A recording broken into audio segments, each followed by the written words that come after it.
When I met Ethan, I thought he was the kind of man people write novels about. Gentle voice, soft eyes, the kind that actually listened. He made ordinary days feel like chapters worth rereading. We met at a cafe near my office. He spilled coffee on my table by accident, apologized 1,000 times, then asked if he could buy me another one. That's how it started, a mistake that became a habit. After 3 weeks, he knew my favorite songs, my family, the color of the mug I used at home. But every time I asked about his life, he kept it short. He said his job was complicated. He said he worked in risk management. It sounded boring, but his smile made it sound like a secret. One night, we were walking home through the city lights when he stopped mid-step and said quietly, "If anything ever happens to me, don't look for me." Promise? I laughed it off, but he didn't. He looked like he'd already said goodbye. A week later, he disappeared. No message, no call, no trace.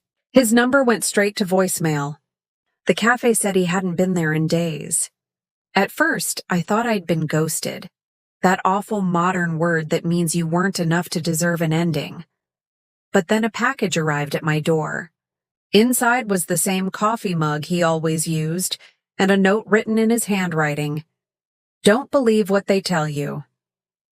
That night, I got a call from an unknown number.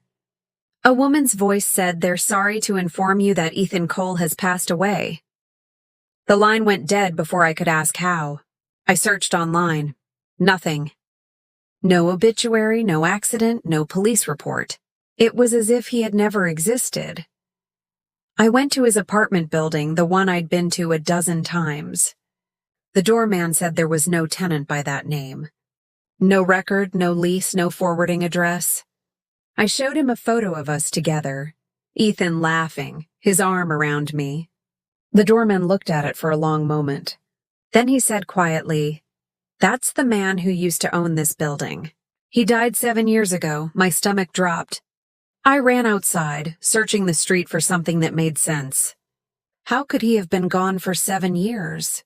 I'd touched him, held his hand, heard his laugh. I thought I was losing my mind. Until I turned the mug over.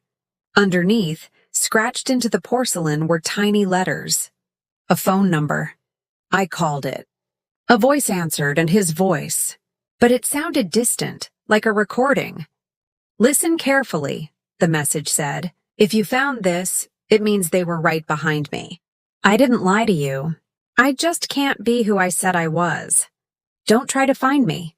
And whatever you do, don't trust anyone from my office." Then the line went dead again. I spent months trying to move on. But sometimes I'd get a message from an unknown number. A single photo of something familiar. A street we'd walked, a cup of coffee, a book we'd read together. No words. One day I walked into that same cafe again. The waiter smiled and asked my regular table. I told him I hadn't been there in months. He frowned. "But your boyfriend was here this morning. He said you'd be coming back soon." I ran outside, heart racing. On the bench across the street sat a man reading a newspaper. I couldn't see his face, but when he turned the page, I saw it. The silver ring on his right hand. The same one Ethan used to wear. Our eyes met for half a second. Then he smiled, that same impossible smile, and disappeared into the crowd. After that, small things kept happening. Sometimes the coffee machine would start before I even touched it.